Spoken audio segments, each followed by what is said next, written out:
আসসালামু আলাইকুম রহমতুল্লাহি ওয়া বারাকাতুহু। এক জোড়া পাখি লুটিনো রেডেড অপর লাইন। পাখিগুলো দেখতে অনেক সুন্দর, দেখেন লেজগুলি লাল, চোখগুলি লাল, মাথাটা টুকটুকি লাল।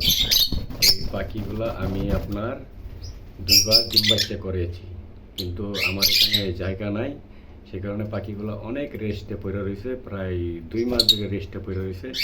আমি ডিম বাচ্চা করাতে পারতেছি না। যদি কেউই নেন, আপনার 15 দিন 20 দিনের ভিতরে ওর ডিম পেরে দিবে। অলরেডি মিটিং করতেছে, কিন্তু আমার এখানে জায়গা নাই, এটা হলো মেন সমস্যা। ঠিক আছে, যদি কেউ নেন, পাখিগুলো একদম 5,000 টাকা পড়বে, গ্যারেন্টি। আমার বাসার থেকে নিয়ে যাবেন, গ্যারেন্টি। যদি 1 মাসের ভিতরে ডিম না পারে, পাখি রিটার্ন দিয়ে টাকা ব্যাক নিয়ে চলে যাবেন। সবাইকে ধন্যবাদ। আসসালামু আলাইকুম।